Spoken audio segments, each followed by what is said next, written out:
السلام عليكم، اللهم صل وسلم وبارك على سيدنا محمد وعلى اله وصحبه وسلم. ازيكم يا حبايبي؟ يا رب يكونوا بخير. انا جايه لكم النهارده بوصفه حلوه جدا. بس بالله عليكم قبل ما تشوفوا الفيديو صلوا على سيدنا محمد واذكروا الله. وبصوا كده، انا جايبه لكم بربع كيلو لحمه مفرومه، ان شاء الله هتعملي كيلو كفته بمقادير اقتصاديه. هتعجبك جدا. بس تابعي الفيديو عشان ما فيش حاجه تبوظ منك وتدعي على ام جنى. بس والله العظيم الوصفة ما شاء الله تحفة جدا جدا يا بنات، وهتعجبكم جدا جدا جدا.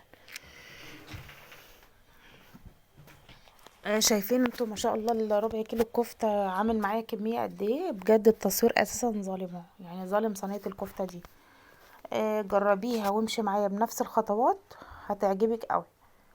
يا ريت بقى قبل ما يعني يا ريت اللي بيشوف القناة لسه لأول مرة يشترك فيها، بإذن الله هيلاقي عندي فيديوهات مفيدة. ولايك يا بنات، ويلا نبدأ بسم الله ونشوف عملنا صينية الكفتة الحلوة دي ازاي. بص حبايب قلبي، انا اول حاجة ده كده جبت ربع كفتة وبصلتين يعني لا اما بصلة كبيرة او بصلتين متوسطين. تمام كده. ودهنة، يعني قطعة دهنة كده تجيبيها مع اللحمة، لو اللحمة عندك ملبسة خلاص. لو فيها نسبة دهن، يعني الدهنة دي بتديها طعم حلو جدا. معايا بقى فلفل حامي مخليها تحفة بصراحة، ورومي. ما كانش عندي رومي كتير، بس انا حطيت المكونات اللي عندي.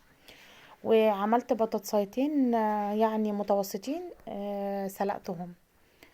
يعني في حدود نص كيلو البطاطس. طبعا انتوا عارفين البطاطس برضو حاجة حلوة يعني، فايدتها برضو ما شاء الله زيها زي اللحمة. وحطيت توابل، حطيت ملح طبعا حسب الرغبة، وفلفل اسمر وكمون وبهارات لحمة. وحبايب انا في بضايه، بس انا نسيت ان انا اجيبها. طبعا انا هضيفها للمكونات وانا بعجن. يلا نقول بسم الله كده. حطيت اللحمه المفرومه وهنزل عليها بالبطاطس. يا جماعه البطاطس دي مهروسه، يعني سلقتها في الميه وهرستها، ما تخليش فيها ميه خالص. ونزلت اهو زي ما انتم شايفين بالفلفل، والله طعمها حلو قوي. بس جربيها وامشي معايا بنفس الخطوات. وهحط على البطاطس دي يا بنات، هحط عليها معلقه بيكنج باودر. بيكنج باودر دي هتخلي معايا الكفته ما تكشش وتبقى نافشه كده وحلوه. ما شاء الله صينيه الكفته دي تكفي عيله كامله.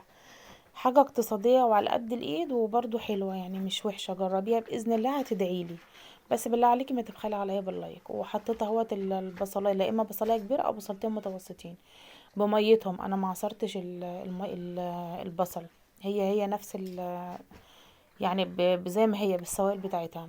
وبعد كده هنزل معايا بالتوابل، كمون وفلفل اسمر وملح وبهارات لحمه. تمام كده. وهجيب بقى الدهنه اللي معايا دي يا بنات، هروح ايه بشرها بالمبشره دلوقتي. وقرن الفلفل المركون على جنب، ده مش وقته دلوقتي، هقول لكم انا هعمل بيه ايه بعد كده. اهو بشرت اهوت قطعه الدهنه زي ما انتم شايفين كده. هبدا بقى ان انا هعمل الكفتة، هعجنها كويس جدا. تمام زي ما انتوا شايفين كده اهو ما شاء الله. لو انت عايزة تديها فرمة اديها، بس هي كده بالنسبة لي ايه مش وحشة يعني كويس. حبايب قلبي اهوت بدأت ان انا اصبعها. ما شاء الله يا بنات هتعمل صوابع كتيرة.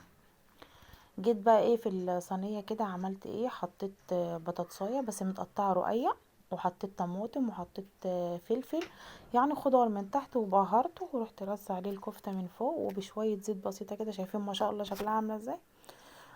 بشوية ونسيت اقول لكم ان انا حطيت البضاية.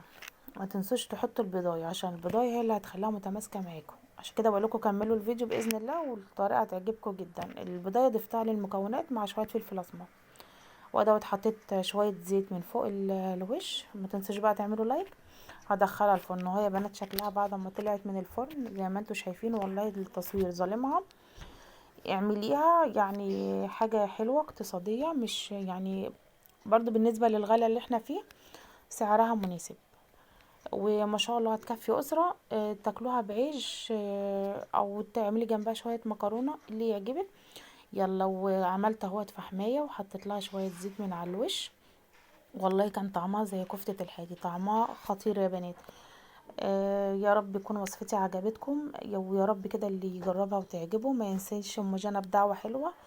ربنا يبارك فيكم اخواتي، وبشكركم جدا وسلام عليكم. ويا رب كده الوصفة تعجبكم، وان شاء الله تعجبكم التصوير.